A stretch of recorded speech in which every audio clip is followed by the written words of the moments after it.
Survive. Poisoned Productions.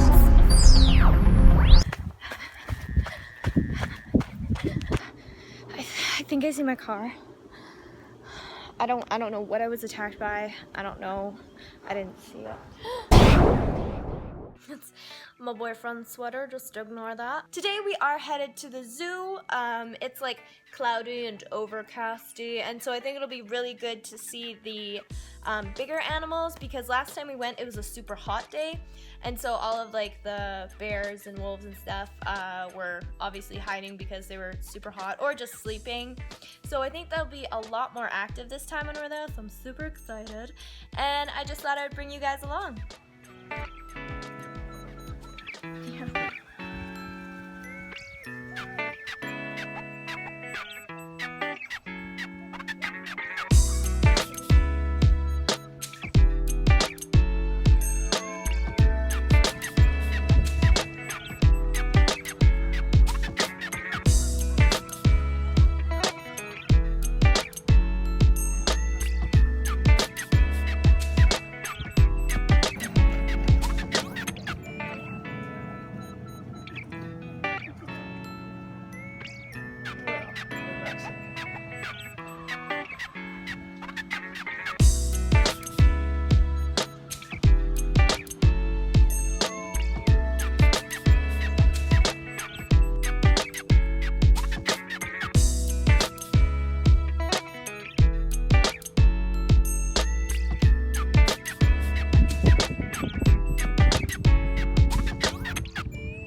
Thank God. I'm about to head home. My face fucking hurts so much. Jesus Christ. I don't know what attacked me. I don't know what it was. I didn't see anything. Fuck. So I've made it back to my apartment, and I'm going to go upstairs and just wash the blood off and ice my face, just take an overall look of how bad everything is and decide if I'm gonna go to the hospital or not. So yeah, that's the plan right now.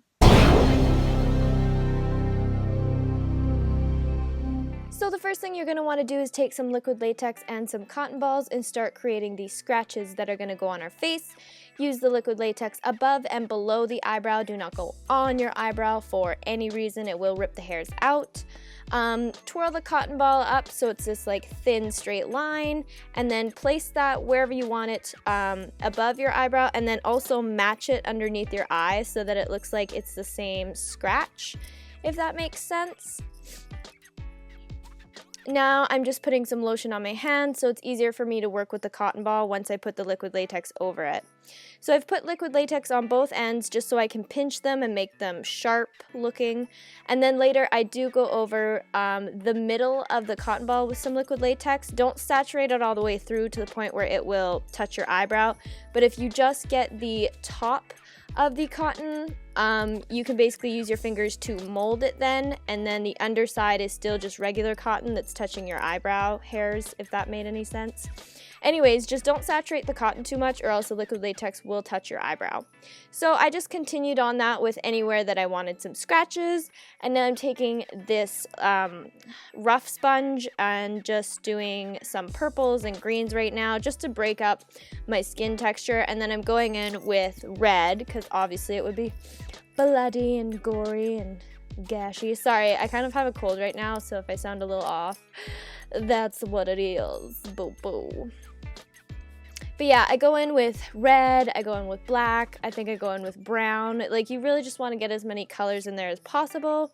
And then I go over the scars with bright red, and then I deepen them with a black later. Now, I know technically if you got a scratch, it would be into the skin and not protruding from the skin. So this tutorial is a little off, but I still really like how it came out, and I don't think anyone's really going to read you on it. But if you wanted to make it look more realistic, instead of doing the cotton balls in a straight line, just do two smaller lines on the outside so it looks like the scratched part is sunken into the skin, if that makes any sense. Or you could paint these so that they look like scars, which would make sense why they were like 3D coming out of your skin, because scars do protrude from the skin. I don't know, that's up to you how realistic you want it to make, but I still thought this looked really cool and had a super cool effect, so I'm still happy with how it turned out, girl. Now I'm just adding the black in and deepening those scars, because you don't just want it to be like neon red. I wanted it to look like an older scratch that I had been like running around in the woods with for a while, and it wasn't like super fresh, you know what I'm saying? If you wanted it to look more fresh, just use lighter blood, basically, and make it more runny. Now I'm just flecking red face paint onto my face. I also go in again with a dark brown and a black with the splattering. It's a really cool effect, and it gives you a lot of like texture and like breaks up your skin really fast. I love this technique. I use it almost all the time. And then I go in with the brush and just stipple on places where I want the like specks to be more concentrated, like right by the scars. Now I'm going in with liquid latex and putting on some dried blood. I don't know, my dried blood does not stick like everyone else's that I see in tutorials. I like have to put an adhesive down for it, because maybe the stuff I got just sucks, or maybe that's what you're supposed to do. I don't really know. Now I'm taking some real blood because I do want it to look shiny and just gross and delicious and gory and all of that. So I think this is a really cool effect of having like some fresh blood while having some dried blood, because in a realistic attack you would have a bit of both. Like the blood that originally came out would start to dry and crust, and then the stuff that was still bleeding because you hadn't stitched up the wound yet would be coming through. So I thought it was a really cool mixture of like old blood and new blood, and I think it gave it a really realistic effect.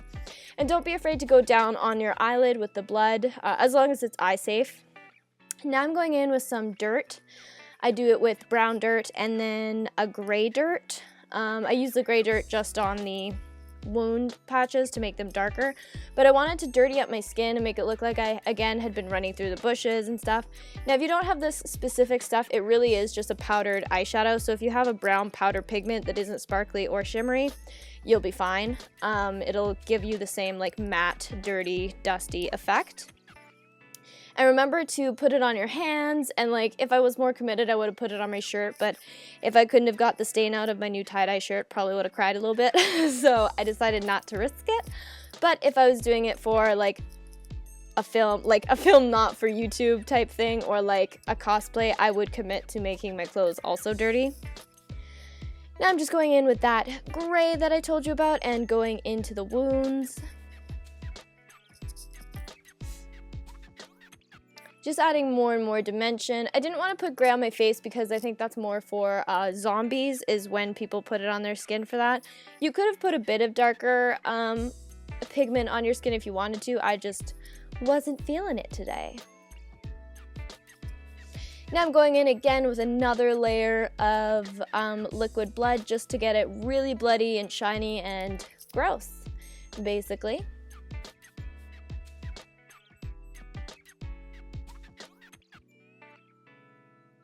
I'm just using the end of a brush too, just to splatter it on there.